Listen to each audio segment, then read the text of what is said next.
Hi friends, welcome to my channel.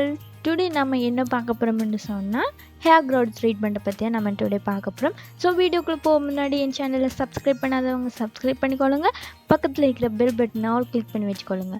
அப்பதான் நான் ரெகுலரா போடுற வீடியோஸ் உங்களுக்கு நோட்டிஃபிகேஷனா வரும். இப்போ வாங்க வீடியோக்குள்ள போலாம்.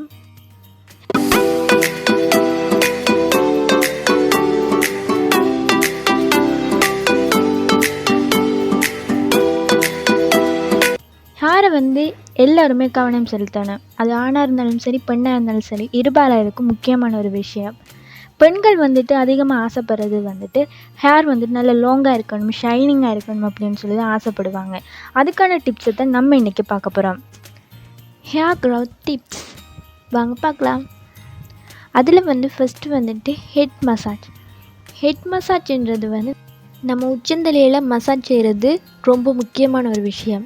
ஏன்னு சொன்னால் நம்ம மசாஜ் பண்ணுறதால நம்மளோட முடியின் வளர்ச்சி அதிகரிக்குது, நம்மளோட முடி அடர்த்தி மேம்படுத்தப்படுது.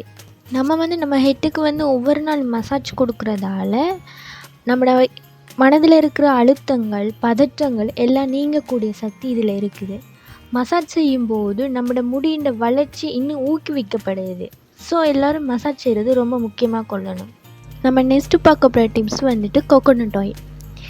இந்த கோகோனட் ஆயிலில் பார்த்திங்கன்னு சொன்னால் கொழுப்பு அமிலம் இருக்குது. இது நம்மளோட ஹேருக்குள்ளே ஊடுருவி செல்கிறதால புரத இழப்புகளை குறைக்குது. நம்ம ஹேர் வாஷ் பண்ண முதலே தேங்காய் எண்ணெயை நம்ம தலையில் மசாஜ் பண்ணுறது மிகவும் நல்லது.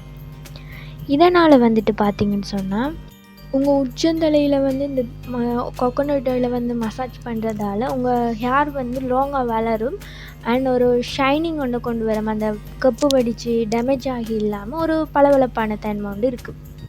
நெக்ஸ்ட் நம்ம பார்க்க போகிற டிப்ஸ் ஃபிஷ் ஆயில். இந்த ஃபிஷ் ஆயில் பார்த்திங்கன்னு சொன்னால் ஓமங்கொழுப்புகள் அமிலங்கள் உட்கொள்கிறதால உங்கள் தலைமுடியில் இருக்கிற ஊட்டச்சத்துக்களும் புரதங்களும் நிரப்பப்படுது.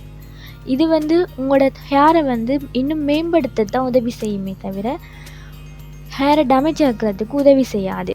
இது பார்த்திங்கன்னு சொன்னால் நம்மளோட முடி உதிர்றதை குறைச்சி கொள்ளும். ஓமக்கொழுப்பு அமிலங்கள் இந்த ஃபிஷ் ஆயிலில் இருக்குது. உங்கள் செல்ஸ்கள் சரியாக வேலை செய்கிறதுக்கு இது உதவி செய்யுது. இதில் ஒரு நோய் எதிர்ப்பு சக்தியும் அதிகமாக காணப்படுது. இது ஒட்டுமொத்தமாக ஒரு ஆரோக்கியமான ஒரு ஆயிலாக தான் இது கருதப்படுது. நெக்ஸ்ட் நம்ம பார்க்க போகிற டிப்ஸ் என்னென்னு சொன்னால் ஆனியன் ஜூஸ்.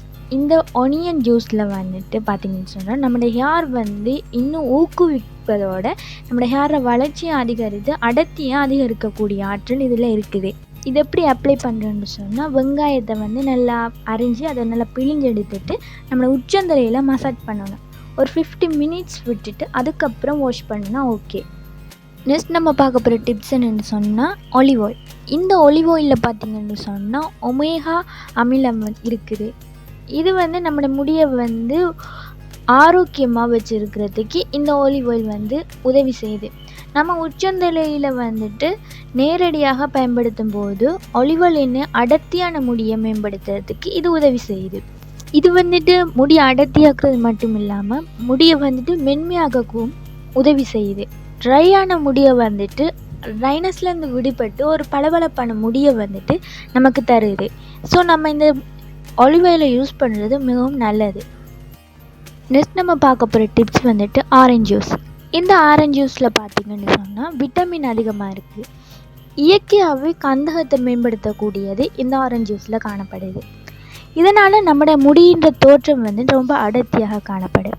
இந்த ஆரஞ்சு ஜூஸில் இருக்கிற அமிலம் நம்மளோட ஹேரில் இருக்கிற டெத் ஹேர்களை அகற்றி புது ஹேரை வளர்கிறதுக்கு உதவி செய்யுது. இந்த ஆரஞ்சில் பார்த்திங்கன்னு சொன்னால் இயற்கையாகவே ஒரு வாசனை இருக்குது. நம்ம இது ஹேரில் எப்போ அப்ளை பண்ணணும்னு சொன்னால் நம்ம ஹேர் வாஷ் பண்ண முதல் 1 ஹவருக்கு முதலே நம்ம ஹேரில் இதை அப்ளை பண்ணிடணும். அதுக்கப்புறம் வாஷ் பண்ணினா ஓகே. ஹேர் ட்ரீட்மெண்ட்டை பற்றி ஏற்கனவே நான் ஒரு வீடியோ செய்திருக்கேன். அதுக்கான லிங்கை டிஸ்கிரிப்ஷனில் கொடுக்குறேன், பார்த்துக்கோங்க. நீங்களும் உங்கள் வீட்டில் இந்த டிப்ஸ் எல்லாம் கட்டாயம் செய்து பாருங்கள். இந்த வீடியோ பிடிச்சிருந்தால்